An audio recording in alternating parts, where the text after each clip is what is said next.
ಸುಖೀ ಭವ. ಅನ್ನದಾತ ಸುಖೀ ಭವ.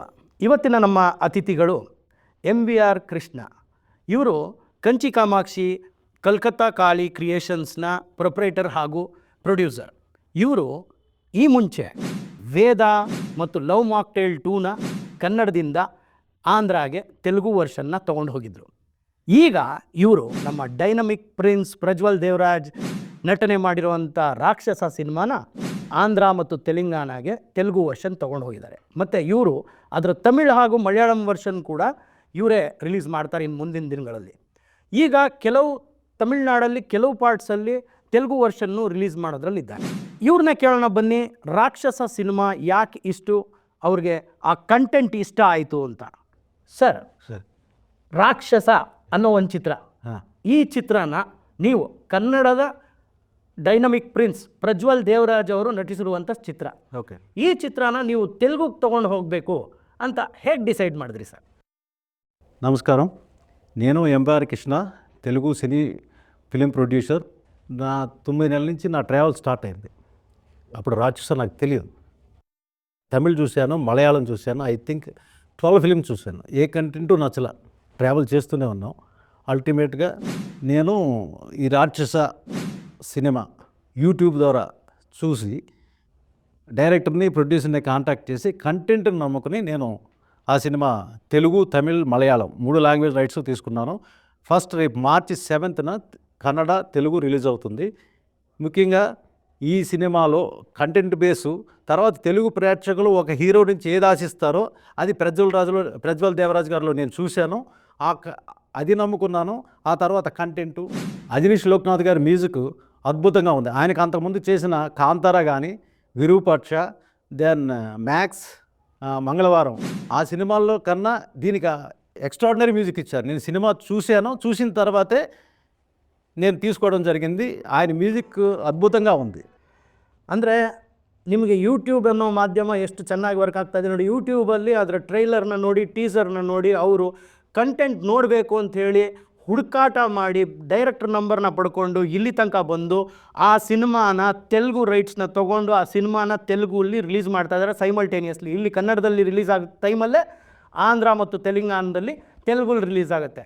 ಒಂದು ಚಿತ್ರಕ್ಕೆ ಬ್ಯಾಕ್ಗ್ರೌಂಡ್ ಸ್ಕೋರ್ ಎಷ್ಟು ಇಂಪಾರ್ಟೆಂಟ್ ಆಗುತ್ತೆ ನೋಡಿ. ನಮ್ಮ ಅಜನೀಶ್ ಲೋಕನಾಥ್ ಅವರು ನಮ್ಮ ಕನ್ನಡದ ಹುಡುಗ ಎಲ್ಲ ಕಡೆ, ಆಂಧ್ರ ಅಲ್ಲಿ, ತೆಲಂಗಾಣ ಅಲ್ಲಿ, ತಮಿಳ್ನಾಡಲ್ಲಿ ಎಲ್ಲ ಕಡೆ ಫೇಮಸ್ ಆಗ್ತಾ ಇದ್ದಾರೆ. ಜೊತೆಗೆ ಈಗ ಬಾಲಿವುಡ್ಗೂ ಕೂಡ ಎಂಟ್ರಿ ಕೊಡ್ತಾ ಇದ್ದಾರೆ.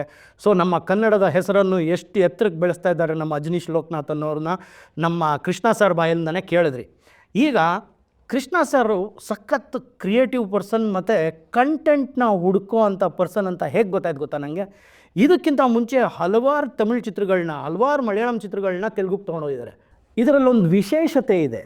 ಏನು ವಿಶೇಷತೆ ಅಂತಂದರೆ, ನಮ್ಮ ಕನ್ನಡದ ಜನರಿಗಂತಲ್ಲ, ಆಂಧ್ರ, ತೆಲಂಗಾಣ, ತಮಿಳ್ನಾಡು, ಮಲಯಾಳಂ ಅಂತಲ್ಲ, ಇಡೀ ಭಾರತದ ಜನತೆಗೆ ಒಂದು ವಿಶೇಷ ಸುದ್ದಿ ಏನು ಅಂದರೆ, ಇದ್ರ ಕಂಟೆಂಟ್ ಇದೆಯಲ್ಲ, ಇದ್ರ ಕಂಟೆಂಟು ಟೈಮ್ ಲೂಪ್ ಹಾರರ್ ಮತ್ತು ಸಸ್ಪೆನ್ಸ್ ಮತ್ತು ಆ್ಯಕ್ಷನ್ ಓರಿಯೆಂಟೆಡ್ ಸಿನಿಮಾ ಅಂತ ಹೇಳ್ತಾ ಇದ್ದಾರೆ. ಅಂದರೆ ಒಂದು ಜಾನರೇ ಡಿಫ್ರೆಂಟ್ ಆಗಿದೆ ಇದು. So Rakshasa will be a extravaganza for the audience of Karnataka, Andhra, Telangana, Tamil Nadu and Kerala. And ಮುಂದಿನ ದಿನಗಳಲ್ಲಿ ಯಾರಿಗೆ ಗೊತ್ತು, 2 ವರ್ಷ ಬಿಟ್ಟು ಲವ್ ಮಾಕ್ಟೇಲ್ 2 ರಿಲೀಸ್ ಮಾಡಿದ್ರು ಅಂತ ಹೇಳಿದ್ರು ಸರ್. ಅದೇ ಥರ ಬಾಲಿವುಡ್ಗೂ ಹಿಂದಿಗೂ ಹೋಗ್ಬೋದೇನೋ ಅಂತ ಆಶಿಸ್ತಾ ಈ ಸಿನಿಮಾಗೆ ಒಳ್ಳೇದಾಗಲಿ ಅಂತ ಕೇಳ್ಕೊತಾ, ಇನ್ನು ಮುಂದಿನ ಏನಾದರೂ ಮಾತುಕತೆ ಇದ್ದರೆ ಸರ್ ಹತ್ರ ಕೇಳೋಣ. Sir, anything else you want to tell to the audience? Sir, content base ఎక్కడున్నా సరే, ఏ సినిమా అయినా సరే, there is no reason, there is no language, there is no barriers throughout India. When content ఎక్కడ ఉంటుందో అక్కడ ప్రేక్షకులు వస్తున్నారు ముందుకి. దానికి తార్కాణమే మన కాంతారా కన్నడ ఎంత పాపులర్ అయిందో తెలుసు. కేజీఎఫ్కి ముందు అందులో ఉన్న ఆర్టిస్టులు కానీ, డైరెక్టర్ కానీ ఎవరికి ముందు పరిచయం సరిగా లేదు. ఆఫ్టర్ కేజీఎఫ్ అందరికీ తెలుసు ఏముంది ఏంటి అన్నది. కాంతారా తర్వాత ఎలా ఉందన్నది తెలుసు.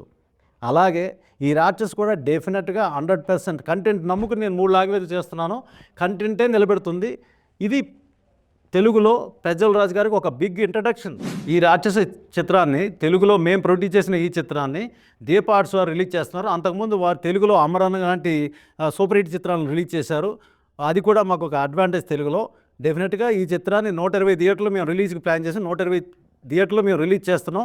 ఓవర్సీస్లోనూ part of Tamil Nadu Telugu version release చేయడానికి మేము సిద్ధంగా ఉన్నాం.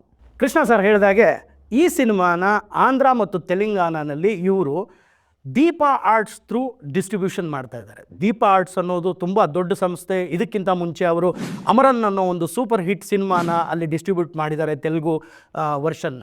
ಕನ್ನಡದಲ್ಲಿ ಈ ಚಿತ್ರದ ನಿರ್ಮಾಪಕರು ಸಾನ್ವಿ ಎಂಟರ್ಪ್ರೈಸಸ್ನ ಶ್ರೀಮತಿ ದೀಪು BS ಅವರು. ಈ ಚಿತ್ರನ ನಿರ್ದೇಶನ ಮಾಡಿರೋದು ಲೋಹಿತ್ ಅಂತ. ಇವರು ಇದಕ್ಕಿಂತ ಮುಂಚೆ ಮಮ್ಮಿ ಹಾಗೂ ದೇವಕಿ ಅನ್ನೋ ಚಿತ್ರನ ನಿರ್ದೇಶನ ಮಾಡಿದರು. ಈಗ ರಾಕ್ಷಸ. ಈ ಚಿತ್ರ ನಮ್ಮ ಡೈನಮಿಕ್ ಪ್ರಿನ್ಸ್ ಪ್ರಜ್ವಲ್ ದೇವರಾಜ್ ಅವರ ಅಭಿಮಾನಿಗಳಿಗಷ್ಟೇ ಅಲ್ಲ, ಕರ್ನಾಟಕದ, ಆಂಧ್ರದ, ತಮಿಳುನಾಡಿನ, ಕೇರಳದ ಪ್ರತಿಯೊಬ್ಬ ಸಿನಿಪ್ರಿಯರಿಗೂ ರಸದೌತಣ. ಈ ಚಿತ್ರನ ನಿಮ್ಮ ಹತ್ತಿರದ ಚಿತ್ರಮಂದಿರಗಳಲ್ಲಿ ಮಾರ್ಚ್ 7ನೇ ತಾರೀಕು ಹೋಗಿ ಕಣ್ತುಂಬ್ಕೊಳ್ಳಿ. ತುಂಬ ಸೊಗಸಾಗಿ ಬಂದಿದೆ ಅಂತ ಸರ್ ಹೇಳ್ತಾಯಿದ್ರು. ಒಳ್ಳೆ ಕಂಟೆಂಟ್ ಓರಿಯೆಂಟೆಡ್ ಸಿನಿಮಾ. ಮತ್ತು ಯೂಟ್ಯೂಬ್ನಲ್ಲಿ ಅದರದ್ದು ಒಂದು ಟ್ರೈಲರ್ ನೋಡಿ ಆ ತಂಡನ ಕಾಂಟ್ಯಾಕ್ಟ್ ಮಾಡಿ ಇವರು ತೆಲುಗು, ತಮಿಳ್ ಹಾಗೂ ಮಲಯಾಳಂ ವರ್ಷನ್ನ ತೊಗೊಂಡಿದ್ದಾರೆ ಅಂದರೆ ಅರ್ಥ ಮಾಡ್ಕೊಳ್ಳಿ ನೀವೇ ಕಂಟೆಂಟ್ ಹೇಗಿರ್ಬೋದು ಅಂತ.